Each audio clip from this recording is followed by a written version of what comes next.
E aí, pessoal, tudo bem com vocês? Aqui quem fala é o professor Luiz e no vídeo de hoje a gente vai resolver uma questão da ACAF do ano de 2022 que fala o seguinte pra gente. Um bloco de gelo de 50 gramas, inicialmente a menos 15 graus Celsius, recebe calor até transformar-se em 25 graus Celsius. Assinale a alternativa que determina a quantidade de calor envolvida no processo. Vamos entender a situação. Inicialmente a gente tem um cubo de gelo que ele se encontra a menos 15 graus Celsius e está submetido a uma fonte térmica, né? Uma boca de um fogão, alguma coisa do gênero. E aí, conforme o tempo vai passando, essa fonte térmica vai fornecendo calor.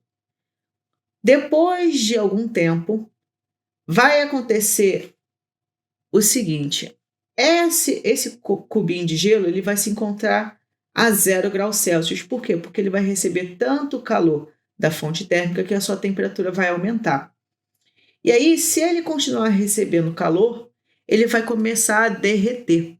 Então, ele vai passar por uma mudança de estado físico, que eu representei aqui como MEF. E durante essa mudança de estado físico, ele vai do sólido para o líquido, só que ele ainda continua com a mesma temperatura, porque durante uma mudança de estado físico, não existe mudança de temperatura. E por fim, se ele continuar recebendo calor, ele vai aquecer de 0 a 25 graus Celsius. E o que a gente precisa descobrir nessa situação é qual é a quantidade de calor total envolvida nesse processo. Para isso, a gente vai precisar calcular a quantidade de calor em cada etapa, na etapa 1, na etapa 2 e na etapa 3. Na etapa 1, que eu vou chamar de Q1, vai existir mudança de temperatura. E sempre que existe mudança de temperatura, a gente vai utilizar a expressão massa, calor específico, vezes variação de temperatura. Vamos substituir os valores. Dessa forma, a gente vai ter que a quantidade de calor da primeira situação vai ser a massa do bloco de gelo, 50. O calor específico do gelo vai ser meio,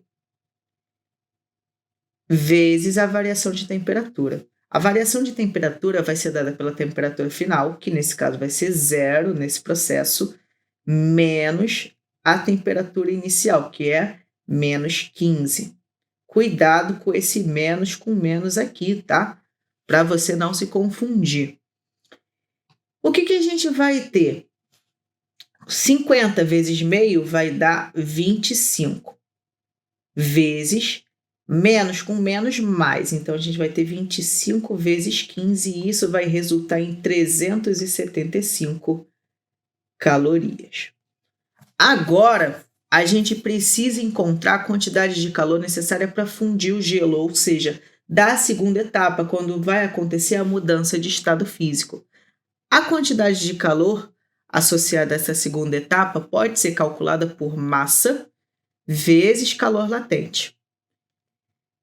Fazendo a substituição, a gente vai ter o seguinte: quantidade de calor vai ter que ser igual a massa. A massa de gelo que vai fundir vai ser 50 gramas. E o calor latente, ele deu para a gente também, vale 80 calorias por grama. Dessa maneira, se a gente fizer o produto de 50 por 80, 5 vezes 8, 40. Repete 2 zeros, 4.000 calorias.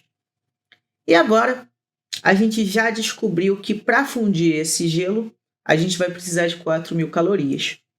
Por fim, a gente vai ter água a 0 graus Celsius que precisam ser aquecidas, pela fonte térmica. Deixa eu fazer o desenho aqui. E necessariamente a gente precisa novamente calcular essa quantidade de calor. Como vai acontecer uma mudança de temperatura, a gente vai utilizar a expressão massa, calor específico, vezes variação de temperatura. E dessa forma, substituindo os valores, a gente vai ter o seguinte: na quantidade de calor 3, a gente tem a massa da água, que era totalmente gelo, então continua sendo a mesma massa. O calor específico agora da água, que vale 1 caloria por grama grau Celsius, e a variação de temperatura, ela vai de 0 a 25, então a temperatura dela varia 25. Fazendo essas contas, a gente vai encontrar, multiplicando 50 com 25, a gente vai encontrar 1.250 calorias. Só que a gente quer saber a quantidade de calor envolvida em todo o processo. A gente quer encontrar a quantidade de calor total, que vai ser a soma da quantidade de calor do primeiro processo, do segundo processo e do terceiro processo. Então, somando, a gente vai ter 375 mais 4.000 mais 1.250. Fazendo essa soma, a gente vai encontrar 5.625 calorias, o que resulta para a gente no gabarito da letra D. E a gente vai ficando por aqui. Eu desejo uma ótima semana, bons estudos e até a próxima. Tchau, tchau!